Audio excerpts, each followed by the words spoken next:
Some of you might have noticed the car that was rolled in Church End not that long ago. Totally predictable.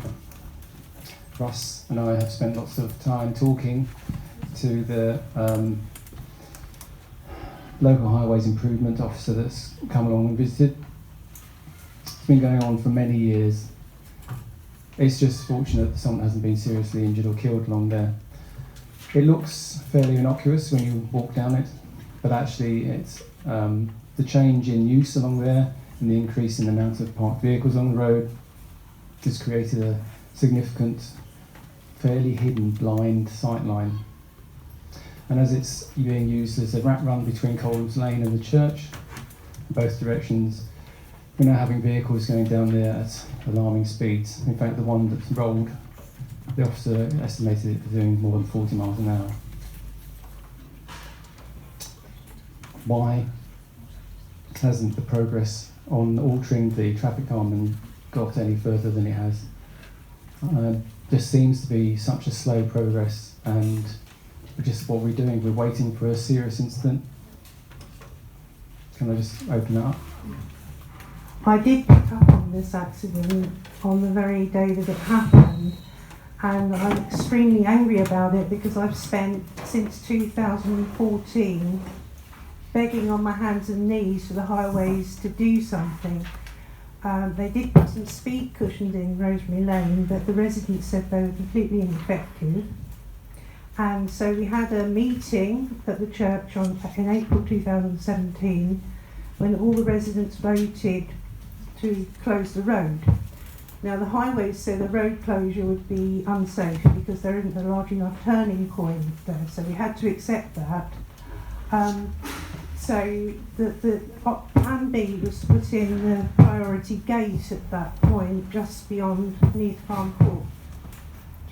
And I don't know why they haven't got on with it. I've been asked, they did a consultation only, I think, in May. And the application been ongoing for 5 years, and the priority gate was planned in the spring, and they didn't even do a letter drop until about May, I think. I've been pressing for it and saying why aren't you getting on with it, and as soon as this accident happened, for the third or fourth time, I complained to the chief executive, Hughes, and Richard Lumley, his deputy, and said, can you please hurry up and do something before somebody gets killed? And I've had an email from Victoria Bailey saying that they've just put in the TRO, the traffic road order, and they're planning to get on with it, and that's the latest that I've heard. But I am really annoyed about it because it's cost me a lot of work, and I just can't seem to force them to get on with it. But hopefully, now that they've seen what can happen, they will move on this. Did you want to say something? Well, I can trace my record back on this subject to not that far back, only 1996. So as we first started to table this, and over those years I've asked for white lines, centre lines, which they refused to do because we were told that at the time 30-mile-an-hour limit, it's not a legal requirement, and my argument was it doesn't matter if it's a legal requirement, it's something that is required. So that was refused. I asked for the speed indicators. That is not the ones that rack up to see how fast you're going, because then it becomes a racetrack, but the one that just tells you if you're exceeding 30 miles an hour or not. They refused to do that as well. Tried to get the road cut in half in about 2002, or take some measures to see if that was possible. A survey wasn't even done on that. And so it's rocked on and on and on and on until the last round that Sandra's been doing. Believe you me, we have filed probably as thick as a council agenda on this, and still nothing has happened.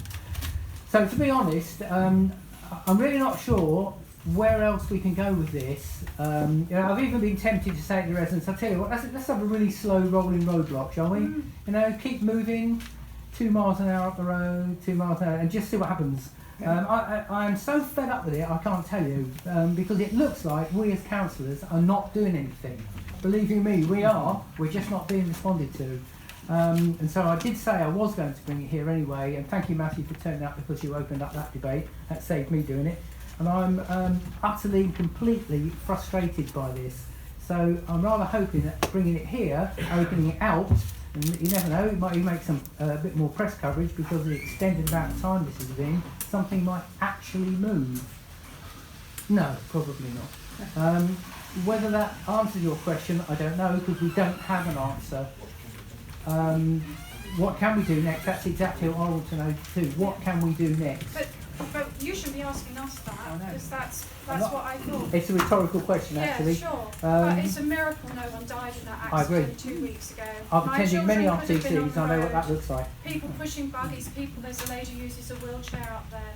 How no one died in it, I have no idea. That speed was close to 50. Yeah. Yeah. So how do you help us do this? How do we stop someone dying on that road? That's the 4th accident we've seen in 2 years. The most serious, but it's the 4th. Yeah, and of course, and I should declare an interest there because I actually live on that road. So I know exactly what you mean. They're screaming past our door in a 20-mile-an-hour speed limit at about 40, 50 every day. But we will continue to pursue this and hopefully gain a little bit more leverage for your good selves turning up here and making it even more public than it was. Sandra? Yes, I'm in the... Oh, thing went switched on. I'll just have to try and shout, I think, or use this. Ah, it's on now. Yeah, I mean, I've written to the Chief Executive and his deputy. I've had an email back from Victoria. I will continue to pursue it, even if it means going to the press, because, you know, it is a very dangerous situation. And I have worked on it for 5 years, and I'll continue to do so until we get something done. Okay. Could this be a standing item on the agenda? Could we be updated about timescales? I mean, Victoria, we met her 2 years ago, and we have no timescales, no date for implementation. We've lost the budget we had last year that was allocated for it because it wasn't implemented. How do we make sure? On the budget, we've been told the budget remains as has been lost. And again, with my colleagues, as Matthew knows, we had a meeting in Charrington Library, letters were written and discussed. And I find it amazing when they complain when we wanted the temporary road closure, which all the residents wanted and went to the committee, that they turned round and then came back and said there wasn't a sufficient turning circle. Well, anybody who knows that road knows they can turn round up round March Lane to get back round, and at Neath Farm they could turn round at Neath Farm Court. And if you go on other roads in Cambridge, you will see roads which are far narrower, which are closed off, which vehicles have to turn round. So like Russ said in Tandra, we are writing all the time. The last letter drop was appalling from our point of view, because March Lane wasn't done, a lot of Church End wasn't done as well. So I think they try and come back and say it's consultation, getting the views of residents, but they're not actually, even when they do literature, it's not going out to all the people. So as Russ says, we will leave it as a standing item, we will go to the press with it, and we do understand your frustrations because we feel just as frustrated and trying to get action done. And like I said, I've met with Matthew and assured him that we are doing our best on this in writing, but there comes a point that says, how do we go further with it? Thank you, Councillor. So will Councillor Crawford take an action to update us at the next meeting? Is that okay? I certainly will. Thank yes. you.